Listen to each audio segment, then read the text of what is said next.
Visi misi itu sebenarnya satu rangka dari strategic planning ya, atau perencanaan strategis. Dan perencanaan strategis itu biasanya dibuat dalam kurun waktu tertentu ya, tetapi lama-lama kurun pembuatan visi misi atau strategi dari satu kelembagaan itu makin lama itu semakin singkat karena dinamika waktu yang semakin semakin dinamis ya, sehingga cara orang melihat situasinya itu semakin cepat, dan karena itulah kemudian strategi itu cepat sekali berubah. Tapi seseorang yang akan menjadi Presiden Republik Indonesia seharusnya kuat di dalam pikirannya tentang apa yang akan dia lakukan 5 tahun ke depan kalau dia menjadi presiden.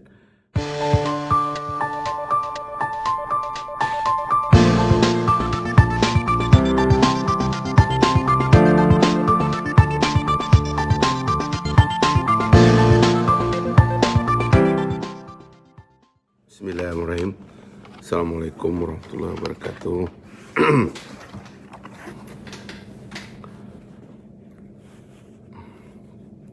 Teman-teman, pagi-pagi saya ingin menjelaskan sedikit sambil iseng dengan format yang ada tentang apa yang disebut visi misi dan apa urgensi dari sebuah visi misi bagi negara. Saya sudah membaca 2 dokumen visi misi yang dipublish oleh masing-masing tim sukses. Saya melihat ada masalah di cara penyusunannya, dan karena itu sebetulnya akan lebih seru lagi kalau itu diperdebatkan. Sayang KPU akhirnya memutuskan tidak ada pemaparan, apalagi perdebatan tentang visi misi itu, sehingga kita tidak tahu sebenarnya apa yang dipikirkan oleh 2 kandidat ini tentang masa depan Indonesia, paling tidak 5 tahun ke depan. Nah, dokumen visi misi itu sebetulnya ada standar kerangkanya di dalam cara kita melihat atau membuatnya. Yang pertama, dokumen visi misi itu atau visi misi itu sebenarnya satu rangka dari strategic planning ya, atau perencanaan strategis. Dan perencanaan strategis itu biasanya dibuat dalam kurun waktu tertentu ya, tetapi lama-lama kurun pembuatan visi misi atau strategi dari satu kelembagaan itu makin lama itu semakin singkat karena dinamika waktu yang semakin semakin dinamis ya, sehingga cara orang melihat situasinya itu semakin cepat, dan karena itulah kemudian strategi itu cepat sekali berubah. Tapi seseorang yang akan menjadi Presiden Republik Indonesia seharusnya kuat di dalam pikirannya tentang apa yang akan dia lakukan 5 tahun ke depan kalau dia menjadi presiden. Nah, inilah kira-kira yang harus dia nyatakan secara terang benderang dalam satu statement strategi yang bermula dari salah satunya itu adalah berupa visi misinya itu. Nah, sebenarnya di dalam standar penyusunan dokumen strategi itu kita memulai semuanya itu dengan analisa. Sebenarnya ada pentingnya kita mendengar dari presiden kita itu sebenarnya dia membaca keadaan kita ini seperti apa gitu. Itu yang pertama-tama gitu. Atau disebut dengan analisis lingkungan, environmental analysis. Kita ingin tahu sebenarnya kenapa orang seperti Prabowo itu ngomongnya itu tentang dunia yang mengancam atau Indonesia yang bisa punah. 30 tahun ke depan kita bisa tidak relevan dan sebagainya. Itu pasti datang dari satu analisa tentang lingkungan. Sementara Pak Jokowi dia sibuk bicara tentang hal-hal yang teknis sekali sifatnya, tentang jalan tol, tentang jembatan dan sebagainya itu. Tetapi dia mengabaikan fakta bahwa menganalisa keadaan kita, apalagi sebuah bangsa, itu kita mesti menganalisa gambar besarnya, dinamika Indonesia. Ya kalau kita mau jujur, Indonesia ini merdeka tidak bisa kita lepas dari peristiwa politik di Amerika Serikat, ya kan? Di Amerika Serikat itu ada pemilihan Presiden Roosevelt yang memilih wakilnya itu adalah Truman. Truman ini seorang hakim yang yang bisa dibilang hakim yang bersih dan polos, tapi kemudian Roosevelt meninggal lalu dia menjadi presiden dan Truman ditawarkan untuk menggunakan Manhattan Project untuk menghabisi Jepang, lalu dia menyetujui jatuhnya bom atom di Hiroshima Nagasaki, lalu Jepang menyerah tanpa syarat kepada sekutu, lalu kemudian dengan itu posisi Jepang menjadi lemah di dalam negeri. Para pejuang kemerdekaan kita lalu mengadakan proklamasi dan merdekalah Indonesia. Artinya kemerdekaan kita sendiri sebenarnya tidak bisa kita lepas dari peristiwa luar. Dan karena itu naif kalau sekarang ini kita menganggap tidak ada peristiwa luar atau tidak penting peristiwa luar. Nah, seorang calon presiden itu harus punya bacaan tentang perspektif internasional dari persoalan Indonesia, sambil juga bisa membaca apa yang ada di dalam negeri kita sendiri. Bagaimana rakyat kita, bagaimana APBN kita, bagaimana kelembagaan negara kita, bagaimana lembaga-lembaga antar negara yang ada dan seterusnya di dalam negeri kita baca, tetapi juga ada masalah eksternal. Nah, selain dua hal itu, sekarang orang menambah soal baru tentang masa depan, karena masa depannya akan cepat berubah. Teknologi yang akan merubah gaya hidup manusia, perkembangan kawasan, ya kan, perang dagang antara Amerika dengan Cina, nasib dari Laut Cina Selatan, nasib dari Pasifik, nasib dari kebebasan di kawasan kita, dan seterusnya dan seterusnya.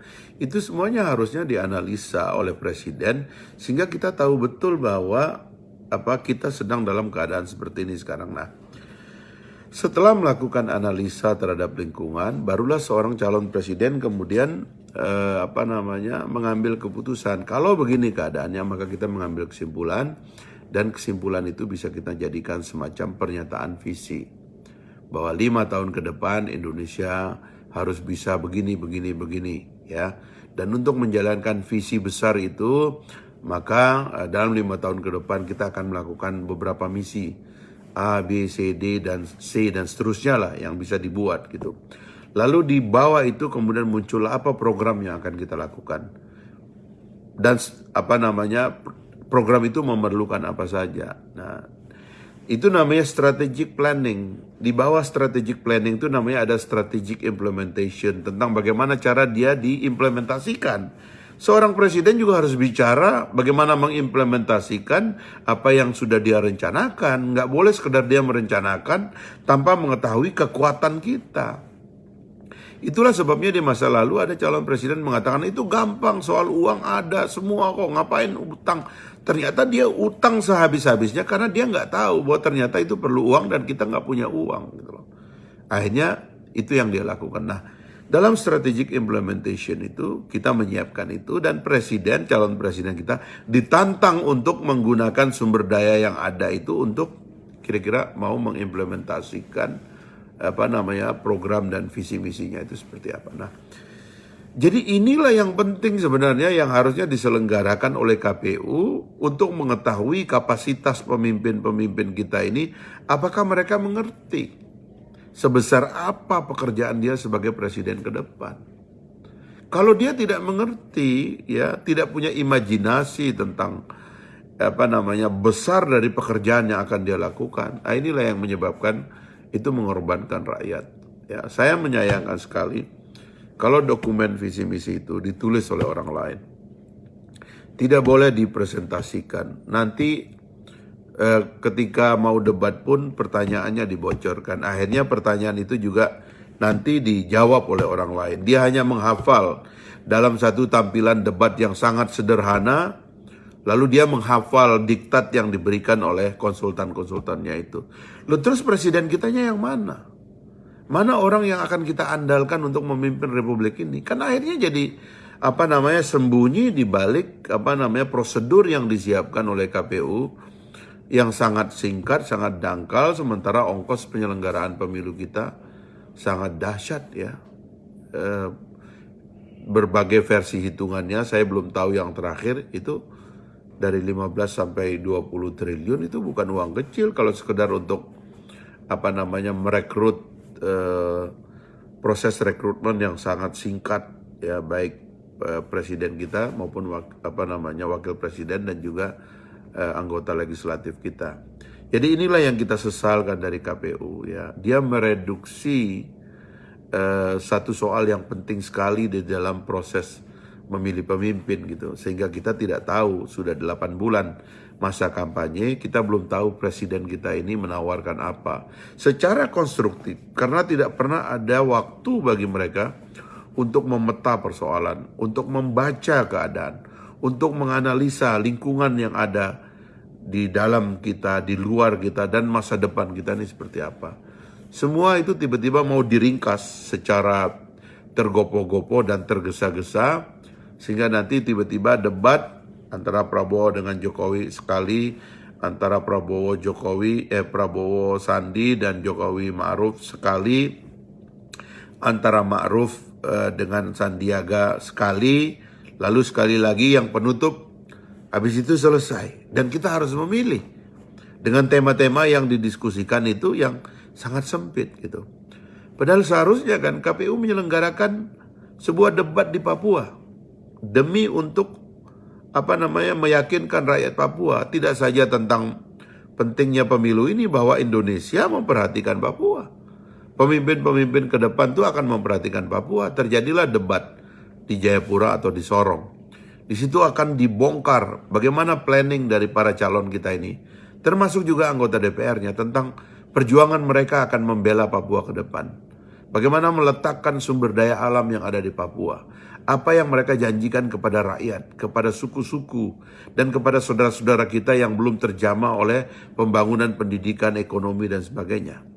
Itu dibikin di Papua. Lalu kita debat lagi di Aceh. Kandidat ini debat di Aceh. Dia bicara tentang masa depan otonomi khusus.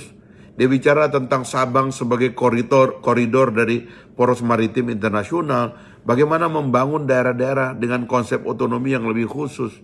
Bagaimana kita melihat perairan kita. Bagaimana kita melihat sumber daya lokal, kebudayaan kita.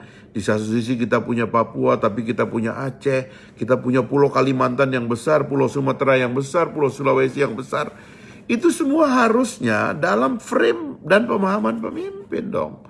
Kalau dia mau menjadi pemimpin Indonesia yang begini luas dan begini berat, dia harus punya ide tentang setiap hal yang ada di Indonesia. Jangan direduksi dalam waktu yang singkat gitu. Seharusnya inilah yang diselenggarakan oleh KPU, sehingga publik itu ketika dia datang dalam proses pemilihan itu, dia datang dengan keyakinan. Barulah publik itu nggak bisa dibeli, uang nggak akan merubah pilihan dia. Barulah pemimpin itu atau masyarakat pemilih itu akan bertanggung jawab dengan apa yang akan dia pilih, dengan pemimpin yang akan dia pilih. Kalau dia bertanggung jawab terhadap pemimpin yang dia pilih, nanti dia akan ikut mengawasi. Barulah sehat proses demokrasi kita. Karena demokrasi sehat itu salah satu tandanya adalah partisipasi publik. Baik di dalam proses pemilihannya maupun pasca proses pemilihan ketika dia mengawasi pilihannya. Itulah kesehatan demokrasi, tumbuhlah masyarakat politik yang artinya adalah masyarakat peradaban.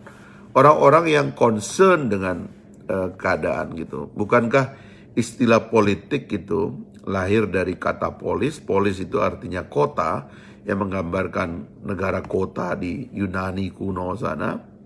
Dan politik atau politisi itu adalah orang yang dianggap concern dengan kehidupan bersama. Dan orang yang tidak concern dengan kehidupan bersama itu dinisbatkan kepada sesuatu yang terbelakang, yang bodoh lah gitu. Maka masyarakat peradaban itu adalah masyarakat politik. Masyarakat politik itu adalah masyarakat yang partisipatif. Nah, cara orang membuat orang itu partisipatif ya mesti dimulai dari dia terlibat dalam memilih, dia melihat perdebatan, dia nonton bagaimana orang-orang itu bersaing secara ide. Barulah dia akan concern. Dalam hal ini dia akan bayar pajak, dia akan mengontrol jalannya pemerintahan, dia akan sungguh hati terlibat dalam jalannya negara. Barulah negara kita bisa di negara sehat dan besar gitu. Saya kira mungkin ini yang perlu dipahami oleh KPU, selain ada undang-undang yang memandatkan bahwa KPU berkewajiban menyebarkan sebanyak-banyaknya ya waktu, ruang dan kesempatan agar publik memahami siapa kandidat-kandidat mereka. Mungkin ini yang saya ingin sampaikan teman-teman. Sebelum paripurna pada hari ini saya akan datang ke paripurna. Nanti kita bertemu lagi. Saya senang format ini saya bikin di meja kerja saya di DPR. Terima kasih banyak. Assalamualaikum warahmatullahi wabarakatuh.